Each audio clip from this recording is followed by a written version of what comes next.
Oi. Agora foi? Então é isso, Brasil. Eu vou ter que fazer com esse áudio atrasando mesmo. Tá. Tá dando pra você escutar agora, né? Beleza. Então é o seguinte. Esse livro aqui, porque as nações fracassam, ele fala a respeito de... Ele é um livro que trata de geopolítica, ele trata um pouquinho de economia, ele trata um pouquinho de uma série de coisas, né? E ele é interessante porque o objetivo dele é demonstrar, não no caso que fracasso, a derrocada financeira, porque não existe falência financeira de um país, o que existe é derrocada institucional, certo? E nesses termos dá para você identificar se aconteceu de fato uma mudança nos paradigmas das instituições do Estado ou não. E aí, nesse caso desse livro aqui, o que ele mostra é o seguinte: ele já passou aqui pelas Américas, ele já falou de Buenos Aires, ele já falou sobre como é que foi a colonização espanhola. Não sei se você lembra de América pré-colombiana. Até colombiana ali a gente começava a estudar justamente isso, né? Sobre como que foi o processo de colonização. A gente viu que o processo de colonização de Pizarro e tudo isso, os ingleses começaram a tentar instituir também na América do Norte, só que lá o processo não deu certo, porque os índios de lá eram bravos demais, eles não aceitavam ficar sujeito a chibata, e aí eles resolveram mudar aos pouquinhos, depois de muito tempo, né? A Virginia Company começou a mudar a forma de colonização deles, né? Então, teve muita resistência deles, eles tiveram muita dificuldade, né, de virar o jogo, de mudar, de conseguir se instaurar lá, se instituir lá.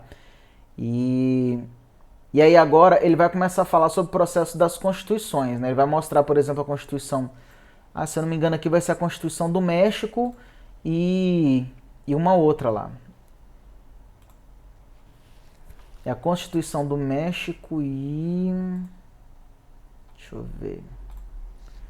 Não vou tentar adivinhar não, a gente vai fazendo a leitura. Então tá, deu certo, né? Agora tá, o som tá saindo, né, certinho. Então vamos lá. Um conto de duas constituições.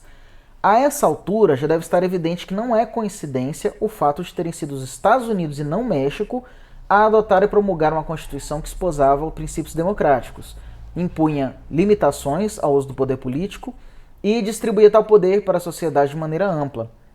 O documento que fez os delegados reunirem-se para redigir na Filadélfia em maio de 1787 foi resultado de um longo processo iniciado com a formação da Assembleia em Jamestown em 1619, que é justamente o que eu estava te falando lá. Eles começaram a identificar, primeiro levou uns 20, 30 anos para eles conseguirem admitir que não adiantava tentar forçar a barra, né?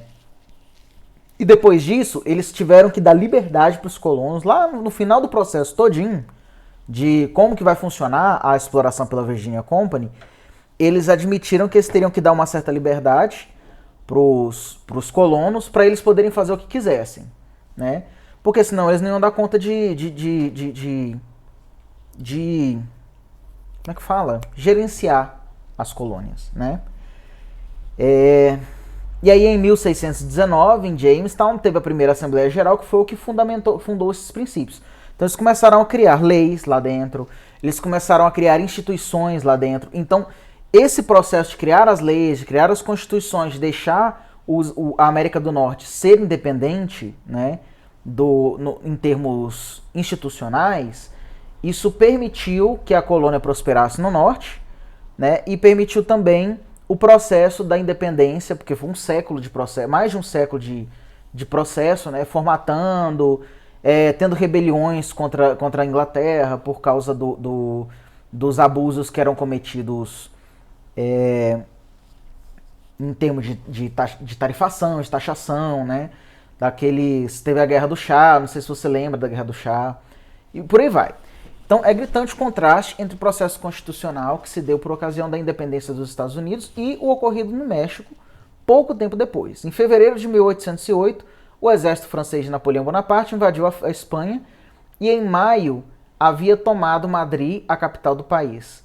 Em setembro, o rei espanhol Fernando foi capturado e havia abdicado. Uma junta nacional, a junta central, ocupou seu lugar assumindo a incumbência de fazer frente aos franceses. A junta reuniu-se pela primeira vez em Aranjuez, mas recuou para o sul diante do avanço das tropas napoleônicas. Por fim, chegou ao porto de Cádiz, que apesar de sitiado pelas forças francesas, resistiu. Aqui a junta formou um parlamento chamado de Cortes.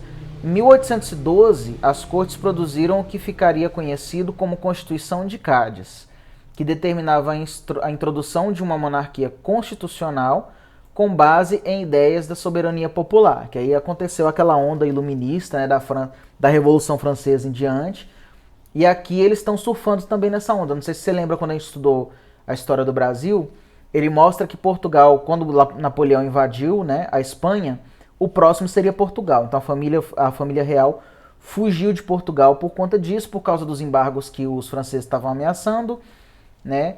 Exigiram uma aliança por parte dos portugueses, e essa aliança ia acabar... eles sabiam que ia acabar com o colapso de Portugal, de fato. Então qual que era a forma deles resguardarem Portugal? Vamos mandar a coroa para longe, porque a coroa vai continuar mandando de lá e eles não têm como mandar de cá. Fizeram um acordo com a Inglaterra, e diz a história que eles pegaram os portugueses saindo, quando os franceses chegaram no porto se eu não me engano, foi de Coimbra? Acho que foi Coimbra. Quando eles chegaram, não sei, quando eles chegaram no porto, em Portugal, eles viram as costas dos portugueses. Eles já viram os navios lá na frente e aquela armada enorme de navios ingleses, que aliás a Inglaterra era a maior armada, né, daquele tempo, a maior armada naval daquele tempo. E aí Portugal veio para cá. Isso foi em 1808, que foi justamente quando teve esse processo aqui da independência do México, né? Exigia monarquia constitucional, exigia também o fim de privilégios especiais e a introdução da igualdade perante a lei. Todas essas demandas eram anátemas aos olhos das elites da América do Sul, que ainda dominavam um ambiente institucional baseado nas encomendas, nos trabalhos forçados e no poder absoluto de que elas e o Estado colonial eram revestidos.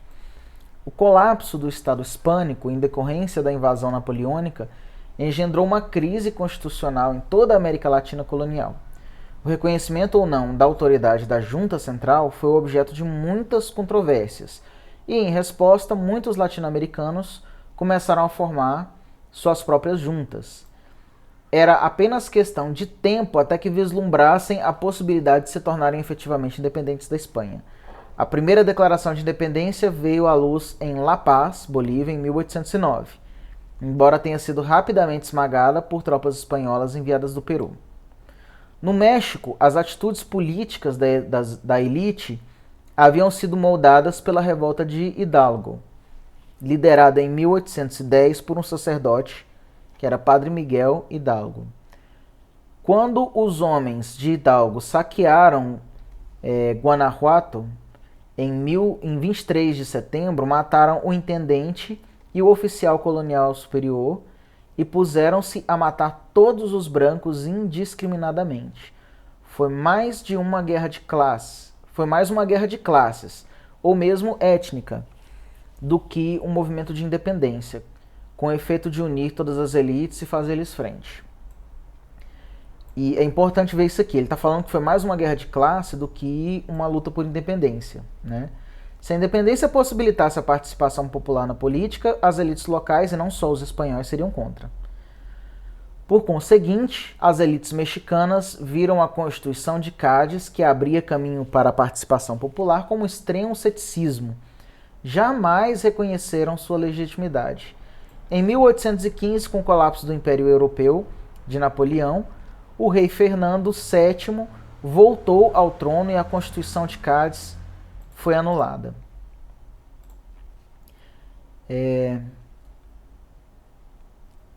Ao tentar retomar o controle de suas colônias na América, a coroa espanhola não enfrentou maiores problemas no México legalista.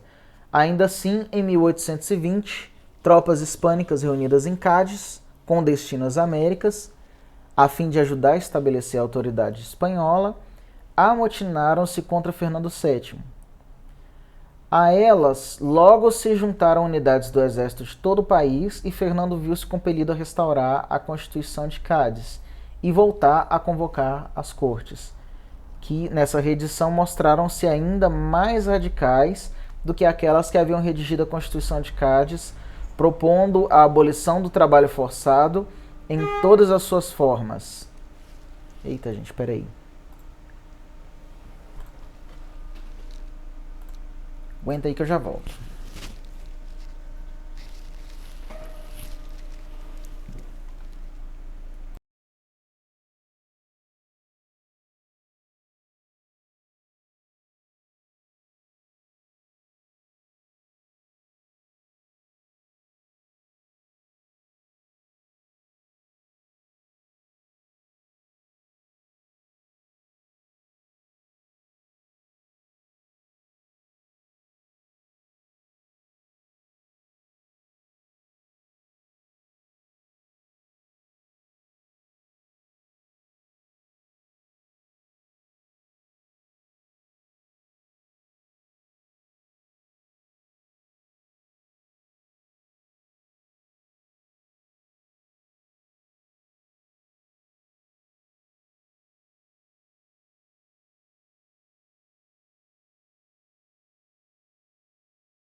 Pronto, voltei. Deixa eu só tirar aqui a lista de reprodução.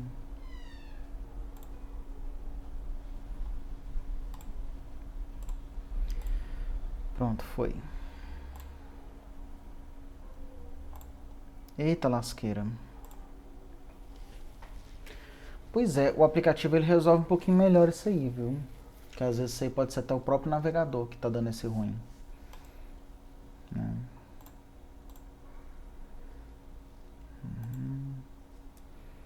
Tá.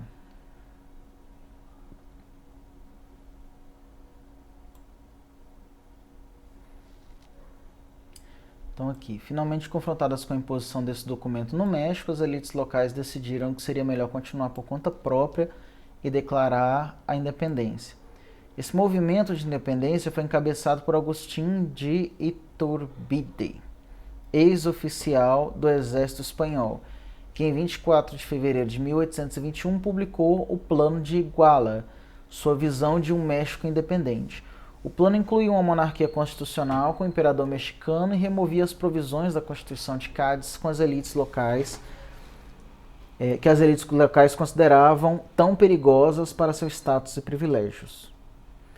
Recebeu apoio instantâneo e a Espanha logo reconheceu que não poderia impedir o inevitável. Contudo, Iturbide não se limitou a organizar a sucessão mexicana. Detectando o vácuo de poder, tratou de tirar proveito de sua formação militar e fez-se declarar imperador, posição que o grande líder da independência sul-americana, Simão Bolívar, descrevia como por graça de Deus e das baionetas. Iturbide não era limitado pelas mesmas instituições políticas que restringiam os presidentes dos Estados Unidos. Rapidamente se converteu em ditador. Em outubro de 1822, dissolveu o Congresso sancionado pela Constituição e o substituiu por uma junta de sua escolha. Embora Iturbide não tenha durado muito, esse padrão de acontecimentos se repetiu várias vezes, sem conta, no México durante o século XIX. Né? Então, olha só, você tem várias crises institucionais acontecendo simultaneamente no México e isso acabou desgastando os mexicanos, né? A nação mexicana. Então, esse foi um dos fatores que fez o México ser, por exemplo, quem ele é hoje. No começo do livro, ele compara uma cidade que ela foi dividida em dois. A fronteira entre os Estados Unidos e o México passou bem no meio dessa cidade. E aí você consegue ver nitidamente a diferença que existe entre a cidade que fica no Arizona e a cidade que fica no México. Né? Esqueci o nome da cidade. Mas enfim, ele começa o livro dando esse exemplo e fazendo a pergunta por que o lado dos Estados Unidos tem prosperidade e o outro lado você tem dificuldade de andar na rua, porque a segurança pública é muito ruim, você não tem hospital direito, apesar da rede ser pública, você não consegue se hospitalizar, não consegue tratamento, né? Enquanto que nos Estados Unidos, que a rede é particular, que você tem que pagar por tudo, por remédio, por consulta, por tudo, você tem uma qualidade de vida melhor, inclusive consegue fazer consulta. Né? Então, a Constituição dos Estados Unidos não criou uma democracia pelos padrões modernos. Cabia a cada estado determinar quem seriam os eleitores. Assim, embora os estados do norte tenham estendido o direito ao voto a todos os homens brancos, independentemente de sua renda ou propriedades, apenas aos poucos os do sul mostrariam a mesma prodigialidade. Nenhum deles reconhecia os direitos de mulheres ou escravos, e à medida que os brancos iam sendo liberados das limitações relativas à propriedade e riqueza, eram adotadas restrições raciais que destituíam explicitamente os negros de todo e qualquer direito. A escravidão, é claro, foi considerada legítima quando a Constituição dos Estados Unidos foi escrita na Filadélfia e teve lugar a mais sórdida das negociações com relação à divisão dos assentos na Câmara dos Representantes entre os estados. A alocação se daria de acordo com a população de cada estado, mas os representantes do Sul solicitaram que os escravos fossem contabilizados. Os nortistas objetaram. Chegou-se ao acordo de que, para fins de distribuição dos assentos da Câmara dos Representantes, cada escravo contaria como 3/5 de uma pessoa livre. Os conflitos entre o norte e o sul dos Estados Unidos foram reprimidos durante o processo constitucional mediante a elaboração de pactos como essa regra de 3/5, né, e outras similares. Novos ajustes seriam acrescentados com o passar do tempo, como por exemplo o Acordo do Missouri, segundo o qual um estado favorável à escravidão e outro contrário seriam sempre agregados juntos à União, de modo a manter o equilíbrio no Senado entre as duas disposições, e foi graças a esses subterfúgios que as instituições políticas dos Estados Unidos mantiveram-se em funcionamento pacífico até que a Guerra de Secessão viesse solucionar os conflitos em favor do Norte. A Guerra de Secessão foi sangrenta e destrutiva. Tanto antes quanto depois dela, porém, havia um sem número de oportunidades econômicas para uma vasta parcela da população, sobretudo do norte e do nordeste dos Estados Unidos. No México, a situação era outra.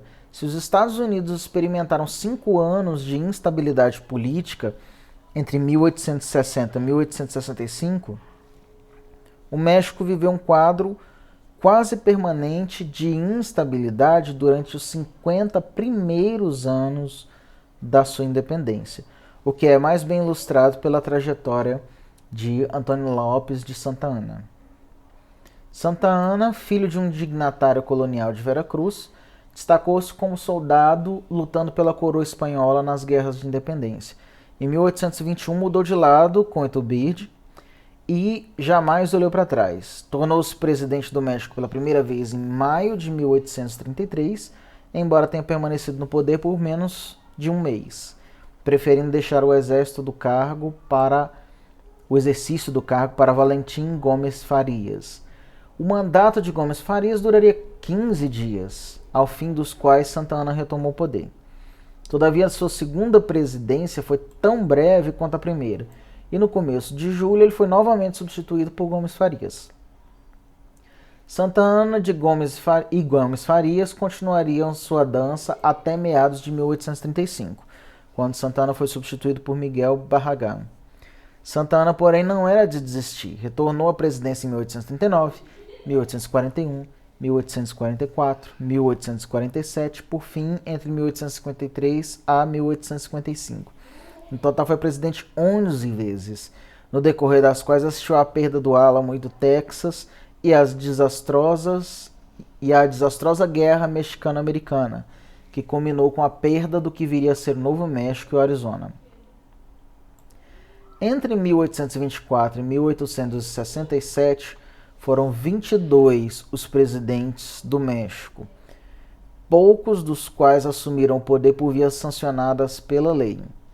A consequência dessa instabilidade política sem precedente para as instituições e incentivos econômicos deveria ser óbvia. Tamanha inconsistência acarretou profunda insegurança com relação ao direito à propriedade, bem como grave enfraquecimento do Estado mexicano, que agora dispunha de pouquíssima autoridade e capacidade de aumentar a arrecadação ou arrecadar prestação de serviços públicos. Com efeito, muito embora Santa Anna fosse presidente do México, vastas parcelas do país não se encontravam sob seu controle, o que possibilitou a anexação do Texas pelos Estados Unidos. Ademais, conforme acabamos de ver, a força motriz por trás da Declaração de Independência Mexicana foi o desejo de proteger o conjunto de instituições econômicas desenvolvidas durante o período colonial, que havia feito o México, nas palavras do grande explorador e geógrafo da América Latina, o alemão Alexander von Humboldt, o país da desigualdade. Tais instituições, ao erigirem as sociedades sobre a exploração dos povos indígenas e a criação de monopólios, bloquearam os incentivos econômicos e iniciativas da grande massa da população. Assim, quando os Estados Unidos começavam a passar pela Revolução Industrial na primeira metade do século XIX, o México empobrecia.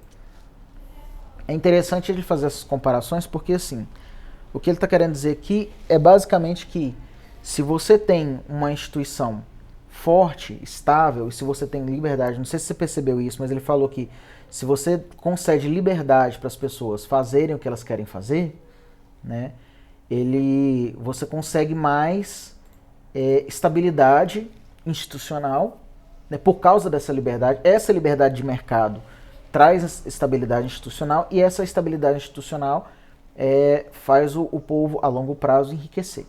É basicamente isso que ele está querendo mostrar aqui.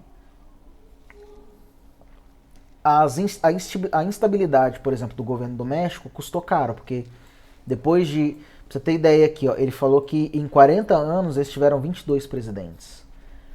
Né? 40 anos, 22 presidentes é muita coisa, cara. É muita coisa. Então, é complicadíssimo você colocar dessa forma. É complicadíssimo você continuar dessa forma, porque qualquer outra empresa, primeiro, eram monopólios que dominavam os mercados mexicanos. Então, você tinha uma grande família que vendia um determinado produto. Aquela família era a única a vender.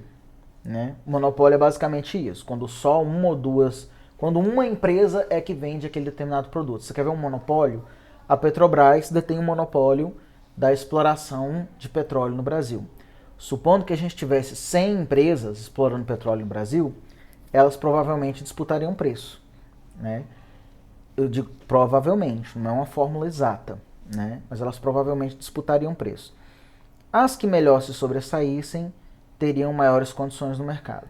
Se elas estão disputando, se uma empresa está disputando com outra 100, elas vão buscar um diferencial, e normalmente esse diferencial é o preço. Então a gente nunca ia ver a gasolina a R$7. Ele ia estar, no máximo, assim, estourando quando fosse muito caro, R$2. Entendeu? Lógico que outros fatores entram nessa conta, né?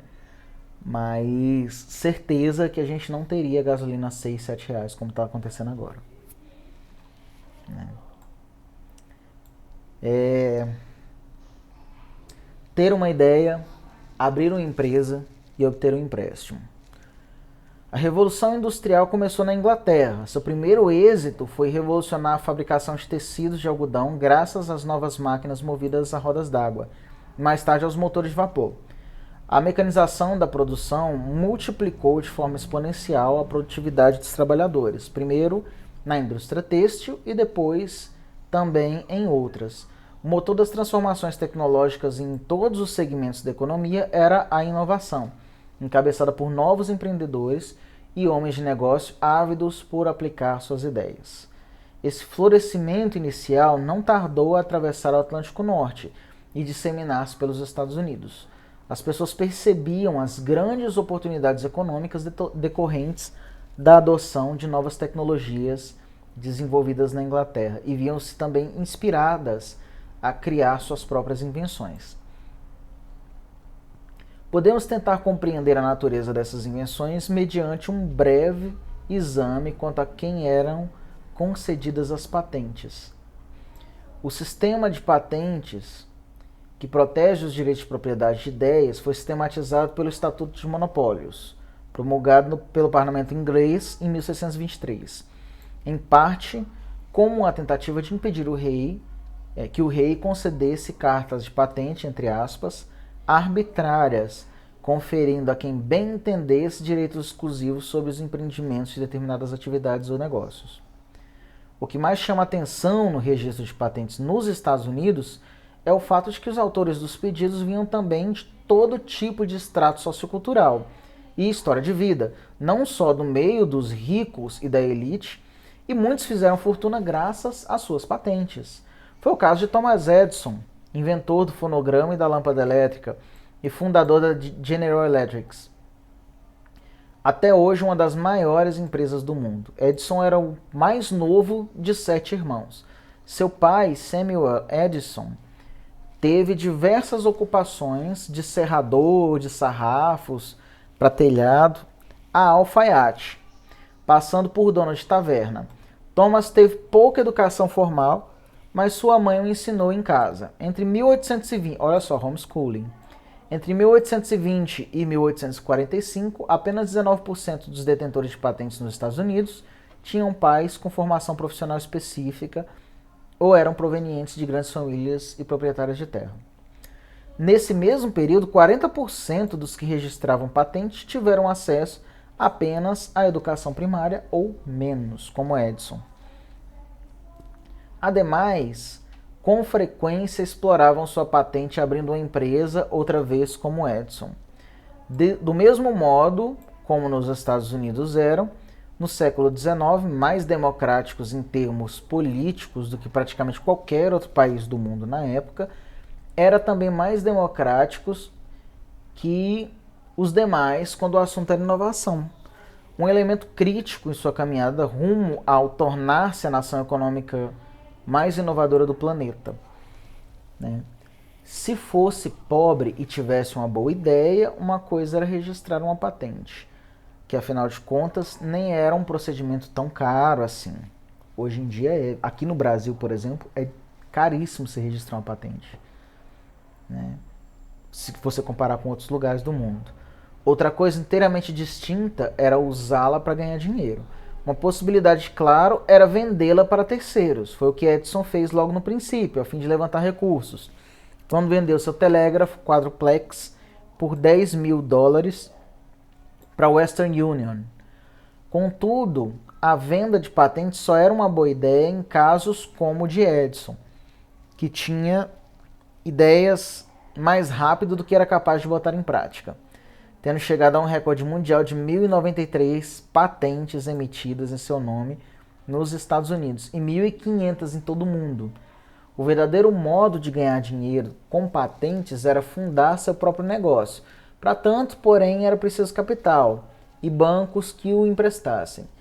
Mais uma vez, os inventores norte-americanos contaram com o empurrãozinho da sorte. Durante o século XIX, houve uma rápida expansão do sistema bancário e de intermediação financeira, um crucial facilitador do ímpeto de crescimento e industrialização experimentado pela economia. Se em 1818 havia 338 bancos em operação nos Estados Unidos, a gente está falando de nomes, tá? Não está falando de prédios, não. São 338 bancos diferentes. Agora, coloca isso aqui, por exemplo, no Brasil. Quantos bancos você conhece aqui no Brasil? Tem o Banco do Brasil, Caixa Econômica, Bradesco, Unibanco, Banco Real, mais uns 3 aí, sei lá, 5, Itaú, por aí vai. A gente tem pouquíssimos bancos. E nesses termos, por exemplo, a nossa revolução atualmente tem sido os bancos digitais, né? Aqueles que não têm agência e tal, que você pode fazer tudo via internet.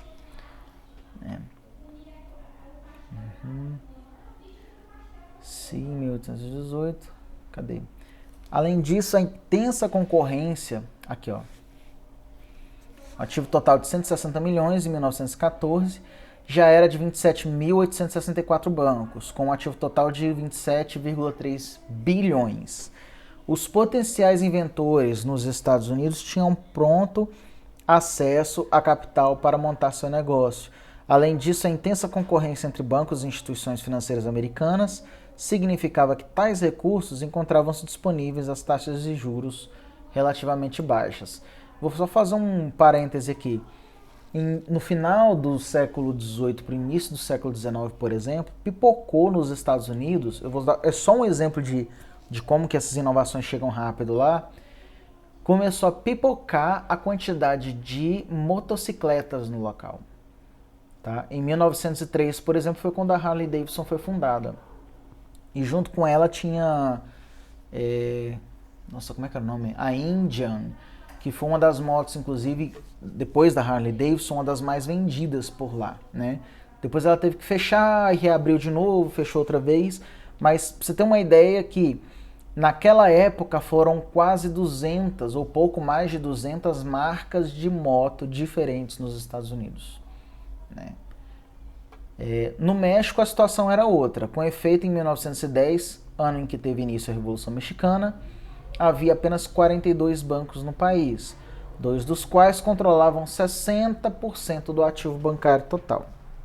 Ao contrário dos Estados Unidos, onde a competição era acirrada entre os bancos mexicanos, onde a competição era acirrada, entre os bancos mexicanos ela era quase inexistente.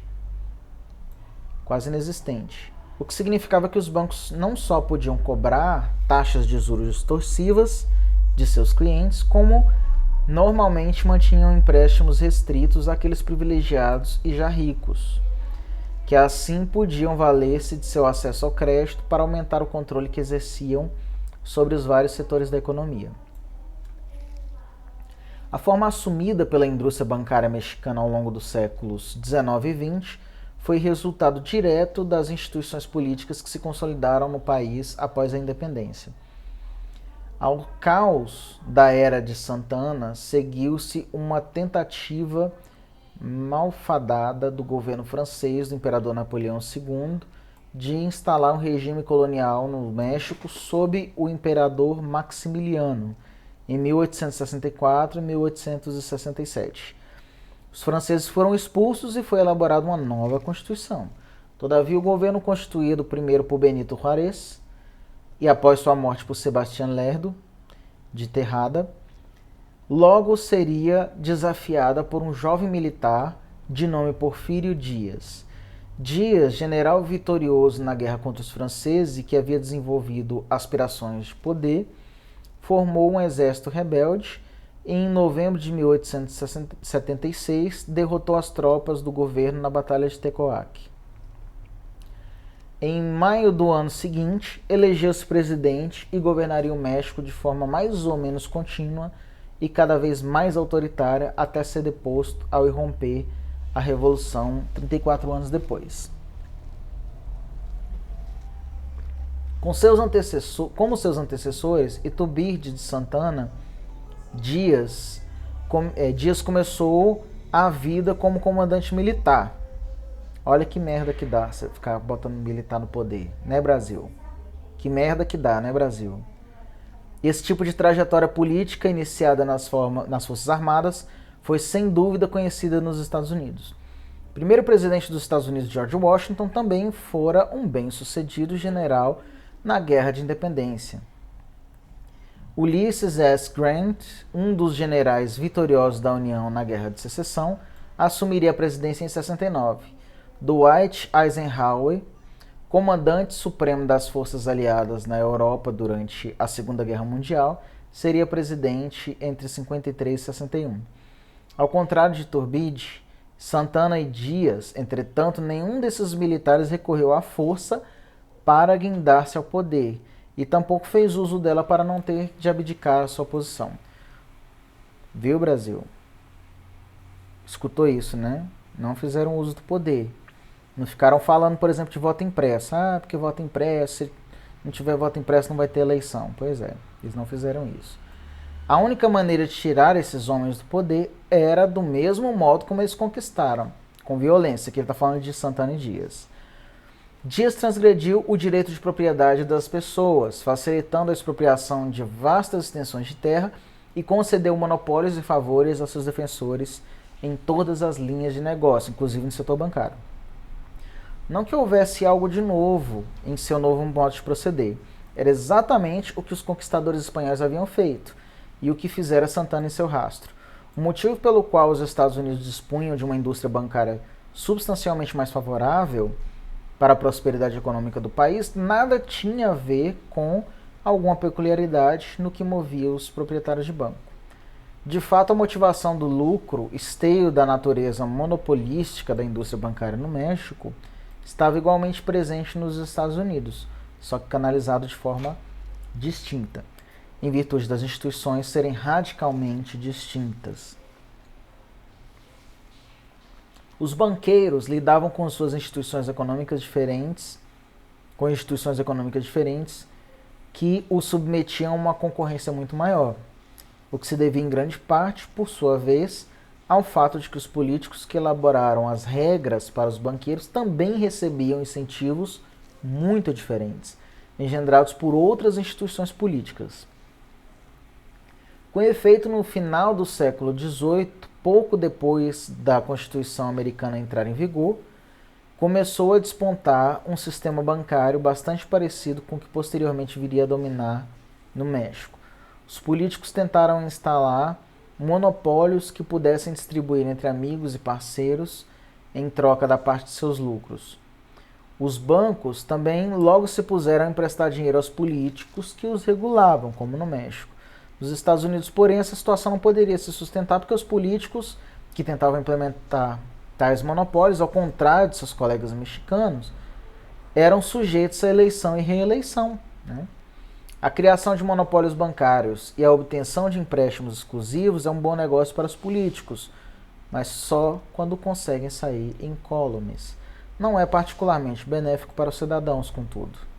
Ao contrário do México, nos Estados Unidos, os cidadãos tinham condições de manter os políticos sob controle e livrar-se dos que procurassem legislar em causa própria ou agraciar seus camaradas com privilégio, tipo um fundo partidário de 6 bilhões, né?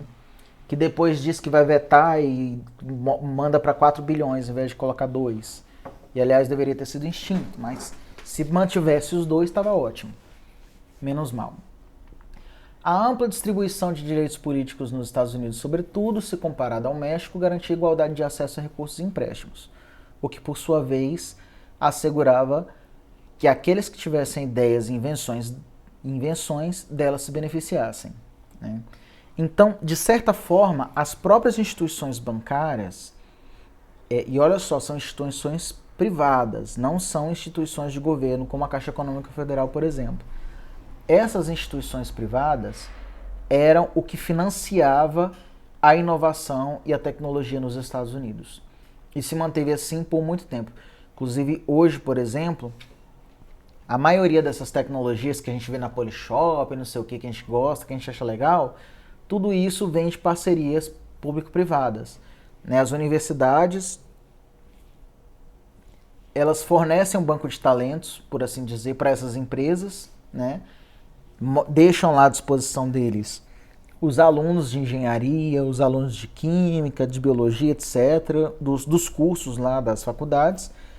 E aí essas empresas privadas vão lá, dão uma olhada nos projetos que eles têm disponíveis, nas especializações, no que eles estão fazendo, né? E se identificarem algum projeto inovador, eles automaticamente propõem uma parceria e começam a financiar. Então, instituições privadas financiando esse tipo de pesquisa, até hoje, né? Por isso que as tecnologias nos Estados Unidos, no Japão, na Suécia, nesses lugares tudo aí, tem servido como uma forma de inclusão social, por exemplo. Porque eu não sei se você já percebeu, mas quanto mais tecnologia você tem presente num determinado país, maior a qualidade de vida que você tem disponível lá também. Por exemplo, no Japão, acho que o único defeito de fato do Japão é porque o povo trabalha 10, 12 horas por dia. Apesar de que, teoricamente, eles deveriam trabalhar 8, mas eles trabalham muito mais, infinitamente mais. Né? O mundo estava mudando. Aqui, ó, mudanças que dependem da trajetória. O mundo estava mudando nas décadas de 1870 e 1880 e a América Latina não era exceção. As instituições estabelecidas por Porfírio Dias não eram idênticas à de Santana ou do Estado colonial espanhol. A economia mundial apresentou um boom na segunda metade do século XIX e inovações no meio de transporte, como o navio, vapor, as ferrovias, resultaram em enorme expansão do comércio internacional. Tamanha onda de globalização significava que países ricos em recursos, como o México, ou, para uma descrição mais adequada para suas elites locais, poderiam enriquecer mediante a exportação de matérias-primas e recursos naturais para a América do Norte ou Europa Ocidental, então em pleno processo de industrialização. Dias e seus companheiros viam-se, portanto, em um mundo muito diferente e em rápida transformação. Perceberam que também o México precisava mudar, o que não queria dizer, todavia, que as instituições coloniais seriam extirpadas e substituídas por outras similares às norte-americanas. Pelo contrário, a mudança ao promover seria dependente da trajetória, limitando-se a levar ao estágio seguinte as instituições que tanto já haviam contribuído para a pobreza e desigualdade da América Latina. A globalização tornou valiosos os vastos espaços vazios das Américas, suas, entre aspas, fronteiras abertas. De modo geral, eram terras que se encontravam vagas apenas de um ponto de vista mítico, pois eram habitadas por povos indígenas submetidos a uma brutal destituição. De todo modo, a corrida por esse recurso recém-valorizado foi um dos processos definidores das Américas na segunda metade do século XIX. A súbita abertura da preciosa fronteira, porém, em vez de deflagrar processos paralelos nos Estados Unidos e na América Latina, contribuiu apenas para aprofundar as divergências, em virtude das diferenças institucionais já existentes, sobretudo aquelas que determinavam quem tinha acesso à terra. Nos Estados Unidos, uma longa série de atos legislativos, desde a Lei da Terra, Land Ordinance, de 1785, até a Lei de Propriedade Rural, em 1862, deu amplo acesso às terras de fronteira. Embora os povos indígenas tenham sido ignorados, instaurou-se assim uma fronteira igualitária e economicamente dinâmica. Na maior parte dos países da América Latina, todavia, as instituições políticas locais engendraram um resultado completamente distinto. As fronteiras foram repartidas entre os que já eram poderosos em termos políticos e os detentores de riqueza e dos contatos certos, multiplicando ainda mais o seu poderio. Se você pegar o Brasil, por exemplo, nenhuma daquelas famílias aristocráticas que existiam no Brasil durante o período colonial se desfizeram. Todos eles aprofundaram suas riquezas ainda mais depois que o Brasil tornou-se independente, em 1822. Se você pegar, por exemplo, inclusive indígenas, tinha alguns indígenas que durante os séculos XVI, XVII, eles abandonaram. Isso aí são poucos, tá? Não estou generalizando, não. Mas muitos indígenas trocaram seus nomes, por exemplo. O Rio de Janeiro é cheio disso. Sobrenomes como Souza, por exemplo, são de indígenas que trocaram de nome, deixaram o nome deles indígena para ter uma cidadania portuguesa, e aí eles trocaram por um sobrenome português, justamente por ter esse marco, né? E aí acabaram se instituindo como aristocracias também, né? Dias também se dedicou ao desmantelamento de vários legados institucionais dos tempos da colônia que estorvavam o comércio internacional, vislumbrando aí possibilidades de enriquecimento para si mesmo e seus partidários. Seu modelo, contudo, continuou não sendo o tipo de desenvolvimento econômico que se via no norte do Rio Grande, mas aquele de Cortés, Pizarro, Toledo, no qual a elite fazia fortunas incalculáveis, enquanto o resto da população permanecia à margem. Quando a elite investia, a economia apresentava um pequeno crescimento, fadado, no entanto, a ser decepcionante, até de sobrevir sempre em detrimento daqueles desprovidos de direitos nessa nova ordem. Foi o caso, por exemplo, do povo Yaqui, de Sonora, sertão de Nogales, entre 1900 e 1910. Possivelmente 30 mil Yaquis foram deportados, em essência escravizados, e enviados para trabalhar nos latifúndios da agave de Yucatán. As fibras do agave constituíam um importante item de exportação, dada sua utilidade na confecção de cordas e barbante. A persistência no século XX adentro de um padrão institucional específico incompatível com o crescimento no México e na América Latina é bem ilustrada pelo fato de que, como no século XIX, tal padrão continuou gerando estagnação econômica e instabilidade política, golpes e guerras civis à medida que os grupos digladiavam pelos benefícios de poder.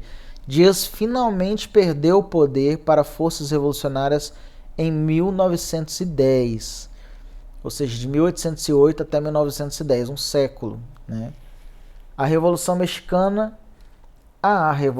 Mexicana seguiram-se outras na Bolívia em 1952, em Cuba em 59, Nicarágua em 79, e nesse ínterim, Colômbia, El Salvador, Guatemala, Peru foram assolados pelos conflitos civis contínuos. A expropriação de ativos ou ameaça de expropriação prosseguia em ritmo acelerado, com reformas agrárias em massa ou tentativas de reforma, na Bolívia, no Brasil, no Chile, Colômbia, Guatemala, Peru e Venezuela. Principalmente nos anos 80 para 90, né, a gente teve um forte movimento de reforma agrária, né? Revoluções, desapropriações e instabilidade política acompanhavam governos militares e ditaduras dos mais diversos tipos. O nosso foi de 64 a 85, né? Embora se verificasse também uma muito gradual implementação de poderes políticos mais amplos, só na década de 90 a maioria dos países latino-americanos tornou-se uma democracia. E mesmo então continuaram atolados em instabilidade, como a gente está vendo hoje, inclusive no Brasil, graças a uma bendita de uma pandemia e graças a um presidente doido. Tamanha instabilidade era acompanhada de homicídios e repressão em massa. O relatório da Comissão Nacional para a Verdade e a Reconciliação no Chile, de 91, concluiu que 2.279 pessoas foram assassinadas por motivos políticos durante a ditadura Pinochet, entre 73 e 90. Possivelmente 50 mil pessoas foram presas e torturadas e centenas de milhares perderam o emprego. O relatório da Comissão Guatemalteca para Esclarecimento Histórico, de 99, identificou pelo nome um total de 42.275 vítimas, embora haja quem afirme que chegue a 200 mil os assassinatos na Guatemala entre 62 e 96. 70 mil só durante o regime do general Efraín Ríos Montt, capaz de de perpetrar tais crimes com tamanho grau de impunidade que ele pôde disputar a presidência em 2003. Felizmente não venceu. A Comissão Nacional sobre o Desaparecimento de Pessoas na Argentina estabeleceu em 9.000 os mortos no país pelos militares entre 76 e 86, com a ressalva de que o número talvez seja maior, né? Estimativas de organizações de direitos humanos costumam situá-lo em torno de 30 mil.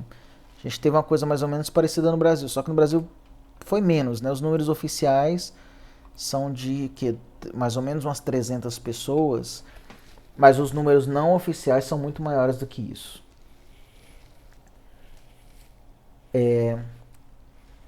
Tá, aí aqui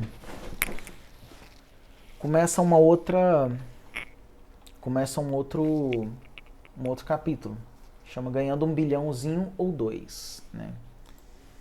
Aqui ele vai falar, isso aqui eu gostaria de deixar para outro dia, viu? Peraí, deixa eu dar uma olhada aqui.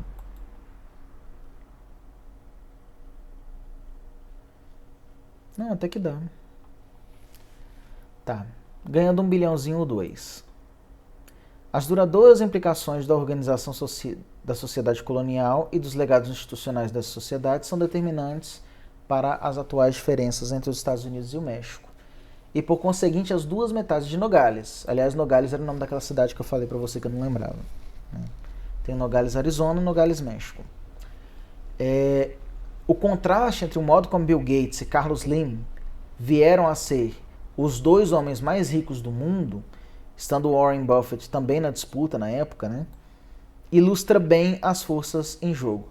A ascensão de Gates e da Microsoft é bem conhecida, mas o fato de Gates ser a pessoa mais rica do mundo e fundador de uma das empresas mais inovadoras em termos tecnológicos não impediu o Departamento de Justiça norte-americano de mover ações civis contra a Microsoft Corporation em 8 de maio de 98, acusando-a de abuso de monopólio. O que estava particularmente em questão era o modo como a Microsoft havia embutido o Internet Explorer, seu navegador para a web, no Windows, seu sistema operacional. O governo americano estava há muito tempo de olho em Gates e já em 91, a Federal Trade Commission, a Comissão Federal de Comércio, havia aberto um inquérito para averiguar se a Microsoft estava incorrendo em abuso de monopólio com relação aos sistemas operacionais para PCs. Em novembro de 2001, a Microsoft chegou a um acordo com o Departamento de Justiça e teve suas asas cortadas, ainda que as penalidades ficassem aquém do que muitos esperavam. Inclusive nasceu o navegador da Google, né, que foi o Google Chrome.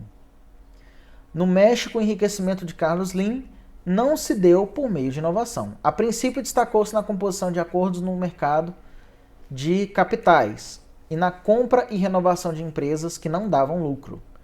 Sua maior jogada foi a aquisição da Telmex, monopólio mexicano de telecomunicações, privatizado pelo presidente Carlos Salinas em 90. Privatizado, né? Uma privatização que uma empresa só compra, né? O governo anunciou sua intenção de vender 51% das ações com direito a voto, 20,4% do patrimônio total,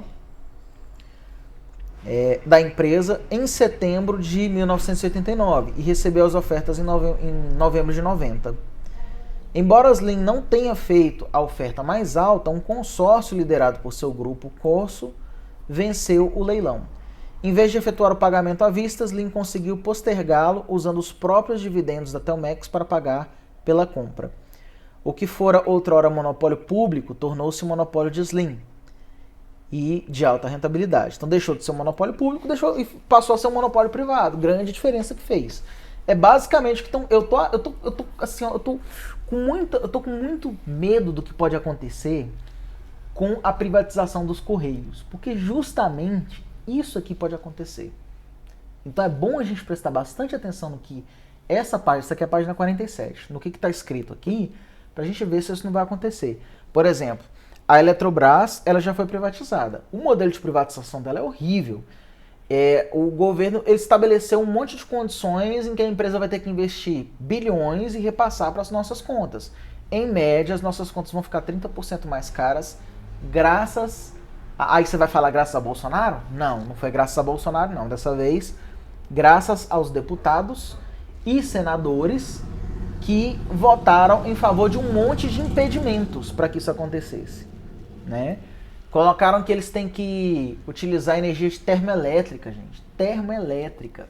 Para poder fazer, para gerar energia, por exemplo. E isso todos os meses. A gente fazia isso normalmente quando estava estiando, né? Usava as termoelétricas quando tinha estiagem. E das termoelétricas é uma energia mais cara e mais poluente, né? E agora é obrigatório usar termoelétrica, né? Olha que bosta. As instituições econômicas que estão na... Tá bom. Aqui, cadê? Entre elas se encontram licenças caras que será preciso obter, burocracia que será preciso superar, políticos encarregados que atravessarão o seu caminho e a dificuldade de obter financiamento de um setor financeiro que não raro está mancomunado com os encarregados que você tentará dobrar. Tais barreiras serão ou são, né, ou intransponíveis, mantendo fora das áreas rentáveis, ou suas maiores aliadas, mantendo seus concorrentes à margem. A diferença entre as duas situações é, evidentemente, que você conhece quem consegue influenciar e quem você pode subornar. Carlos Slim, um homem de talento e ambição, de origem relativamente modesta entre imigrantes libaneses, é um mestre na obtenção de contratos exclusivos. Conseguiu monopolizar o lucrativo mercado das telecomunicações do México para em seguida estender seu alcance ao restante da América Latina. Houve desafios ao monopólio de Slim com a Telmex, mas sem êxito. Em 1996, a Avantel, operadora de telefonia de longa distância, solicitou à Comissão de Concorrência Mexicana que averiguasse se a Telmex desfrutava de uma posição dominante no mercado de telecomunicações. Em 97, a comissão declarou que a empresa detinha substancial poder de monopólio com relação à telefonia local, ligações nacionais de longa distância e ligações internacionais de longa distância, entre outros fatores. Mesmo assim, todas as tentativas das autoridades reguladoras do país de limitar tais monopólios foram inúteis. Um dos motivos é que Slim e a Telmex podem valer-se do que se conhece como recurso de amparo, literalmente apelo por proteção.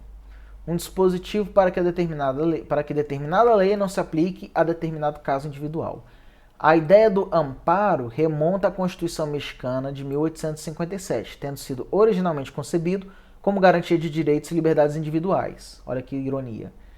Nas mãos da Telmex e outros monopólios mexicanos, porém, tornou-se um formidável instrumento para consolidar seu poder. Em vez de resguardar os direitos da população, o amparo constitui um subterfúgio para esquivar-se da igualdade perante a lei. Slim amealhou sua fortuna na economia mexicana em grande parte graças às suas conexões políticas. Sua incursão nos Estados Unidos foi um fracasso. Em 99, seu grupo Corso adquiriu a CompUSA, rede de varejo de computadores que na época havia concedido uma franquia a uma empresa chamada COC, Cox Services, para vender seus produtos no México. Slim imediatamente violou esse contrato com a intenção de estabelecer sua própria rede de loja, sem a concorrência da Cox. Esta, porém, entrou com um processo contra a CompUSA em um tribunal de Dallas. Como não há amparos em Dallas, Slim perdeu e teve de pagar uma multa de 454 milhões. O advogado da Cox, Mark Werner, observaria depois que a lição dada por esse veredito é que, nesta economia global, as empresas terão de respeitar as regras dos Estados Unidos se quiserem instalar-se aqui.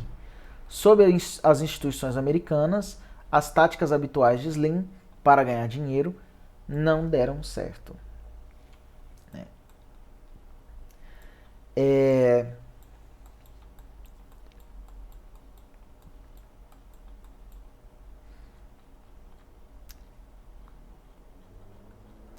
Vou fechar isso aqui logo, que agora vai falar sobre a teoria da desigualdade.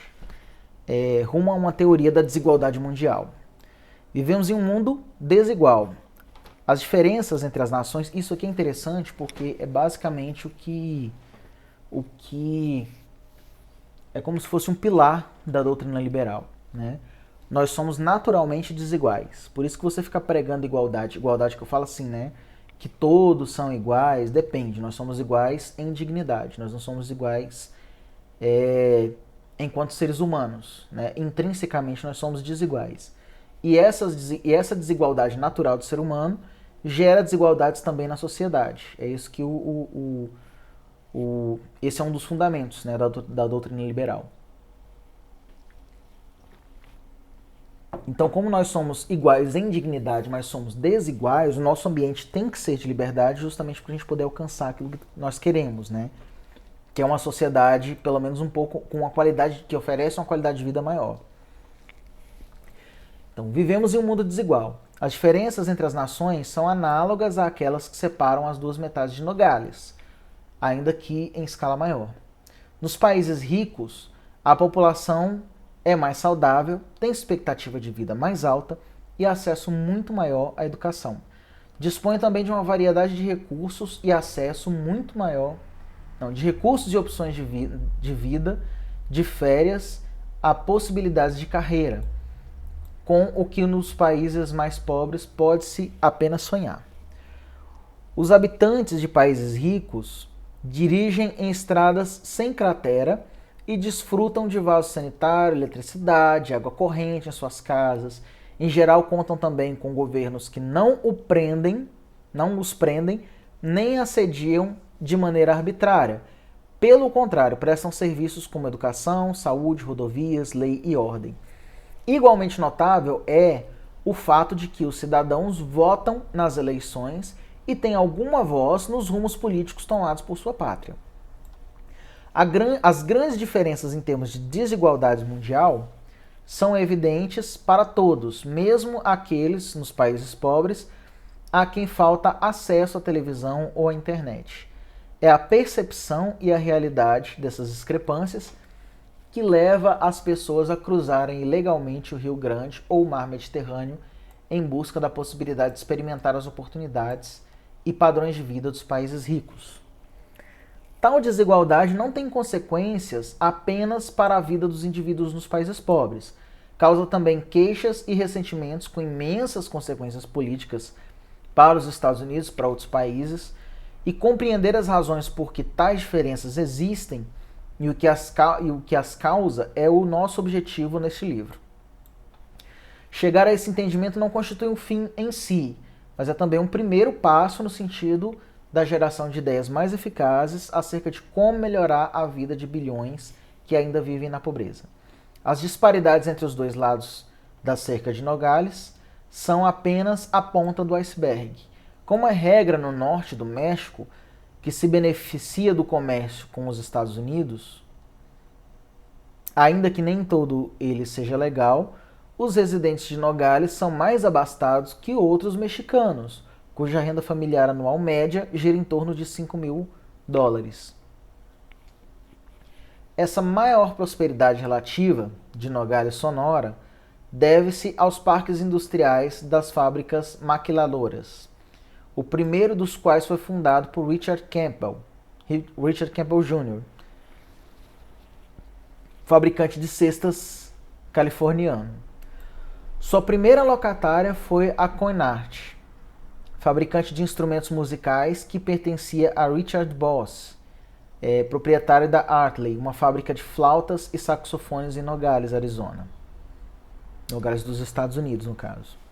A Coinart foi seguida pela Memorex, cabeamento de computadores, pela Avent, que é de vestuário hospitalar, Grant, óculos de sol, Chamberlain, fabricante de abridores de porta de garagem para a Sears, e Samsonite, que é de maletas.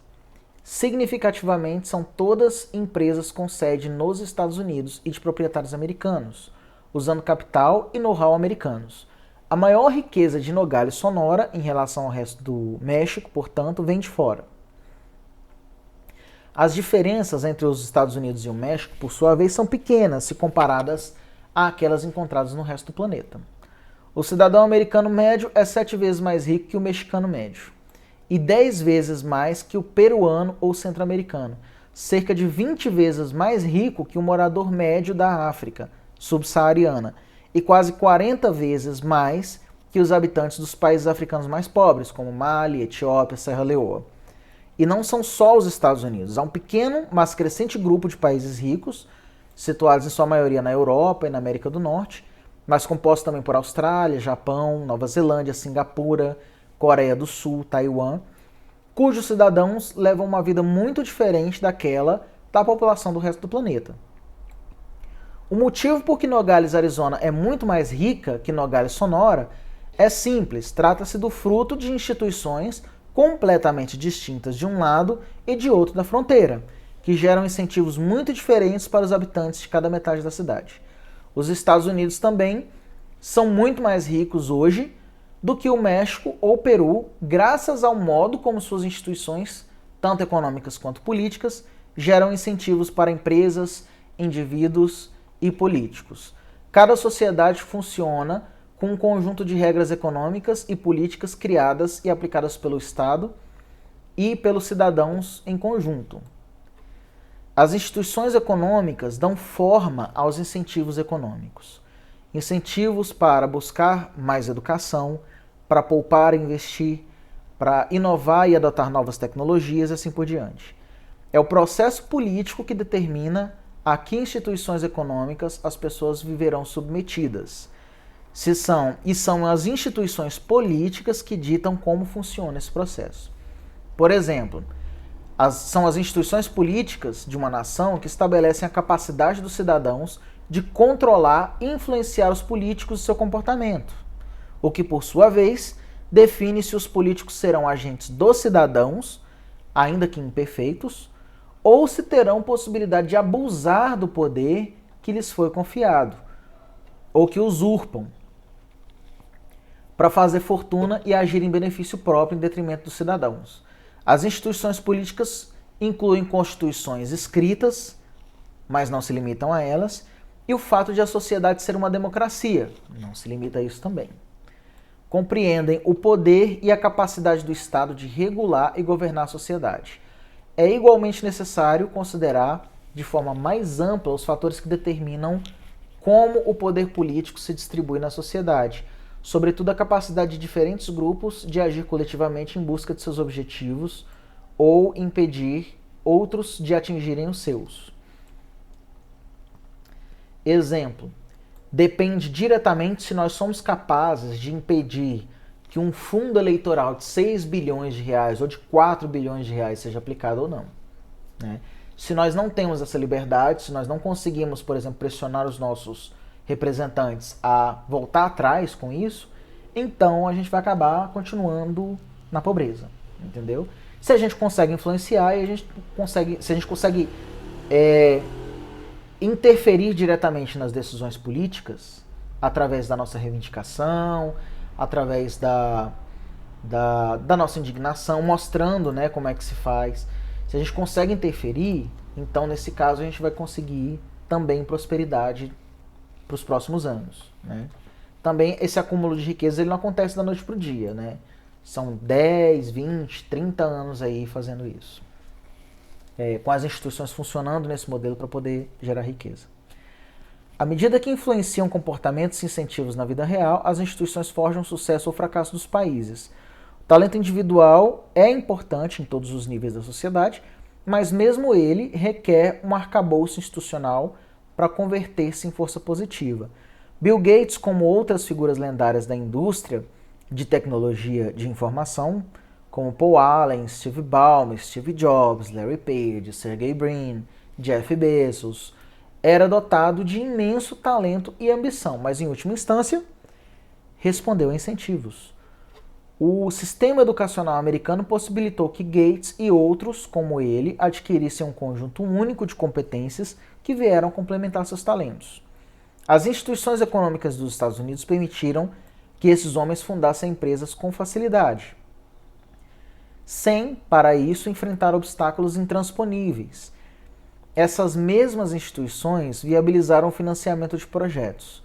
O mercado de trabalho americano lhes permitiu contratar pessoal qualificado e o ambiente de mercado relativamente competitivo possibilitou que expandissem suas empresas e comercializassem seus produtos. Esses empreendedores tinham a convicção desde o começo que os projetos dos seus sonhos tinham condições de serem implementados. Confiavam nas instituições e no Estado de Direito por elas engendrado e nada tinham a temer em relação à segurança de seus direitos de propriedade. Por fim, as instituições políticas lhes asseguravam estabilidade e continuidade. De um lado, garantiam que não havia risco de um ditador assumir o poder e mudar as regras do jogo, desapropriando-os das suas riquezas e aprisionando-os ou ameaçando sua vida e meio de subsistência, e asseguravam também que nenhum interesse particular presente na sociedade seria capaz de abduzir o governo e impedi-lo em alguma direção desastrosa em termos econômicos, já que o poder era ao mesmo tempo limitado e distribuído de maneira suficientemente ampla para possibilitar o surgimento de uma série de instituições econômicas geradoras de incentivos para a prosperidade. Esse livro pretende mostrar que, por mais vitais que sejam as instituições econômicas para determinar o grau de pobreza ou riqueza de dado país, a política e as instituições políticas é que ditam que instituições econômicas o país terá. Em última instância, as boas instituições econômicas dos Estados Unidos são fruto das instituições políticas que emergiram gradualmente depois de 1619. Nossa teoria da desigualdade mundial mostra como interagem as instituições políticas e econômicas causando pobreza ou prosperidade e como cada parte do mundo acabou desenvolvendo seu próprio conjunto de instituições. Nossa breve revisão da história das Américas limitou-se a dar uma pincelada das forças que moldam as instituições políticas e econômicas. Cada padrão institucional hoje se encontra profundamente enraizado no passado, porque uma vez que a sociedade se organiza de determinado modo, este tende a persistir. Mostraremos que esse fato se deve ao modo como as instituições políticas e econômicas interagem. Tal persistência e as forças que a criam explicam também por que é tão difícil extirpar a desigualdade do mundo e enriquecer os países pobres. Embora as instituições sejam a chave para as diferenças entre as duas Nogales, bem como entre o México e os Estados Unidos, isso não quer dizer que haverá qualquer consenso no México no sentido de modificar suas instituições. Não é necessário que uma sociedade desenvolva ou adote as instituições que são melhores para o crescimento econômico ou o bem-estar de seus cidadãos, porque outras instituições podem ser ainda melhores para aqueles que detêm o controle da política e das instituições políticas. Os poderosos e o restante da sociedade com frequência vão divergir quanto a quais instituições devem permanecer e quais devem ser modificadas. Carlos Slim não gostaria nem um pouco de ver o desaparecimento de suas conexões políticas e nem a dissolução das barreiras que protegem seus negócios, por mais que o surgimento de novas empresas significasse o enriquecimento de milhões de mexicanos. Por não haver tal consenso, as regras que acabam regendo cada sociedade são definidas pela política, quem detém o poder e como esse poder pode ser exercido. Carlos Slim tem o poder de conseguir o que quer. O poder de Bill Gates é muito mais limitado. Aqui no caso ele está comparando com Carlos Slim, claro. É por isso que nossa teoria trata não só de economia, mas também de política. Trata dos efeitos das instituições sobre o sucesso e o fracasso das nações e, portanto, da economia, da pobreza e da prosperidade. Trata também de como as instituições são determinadas e transformam-se ao longo do tempo e como acabam tornando-se incapazes de mudar quando criam pobreza e miséria para milhões e, portanto, da política da pobreza e da prosperidade. A gente vai encerrar aqui na página 52, então. Tá? Foi bastante proveitoso, cara, porque a gente conseguiu chegar já no final do primeiro capítulo. Tem alguns tantos, a gente está na página 53, esse livro tem 468 páginas, então vai até o final do mês a gente lendo esse negócio, né? Mas vamos encerrar por aqui e amanhã tem de novo, tá bom? Então eu espero vocês aqui de novo. Beijo.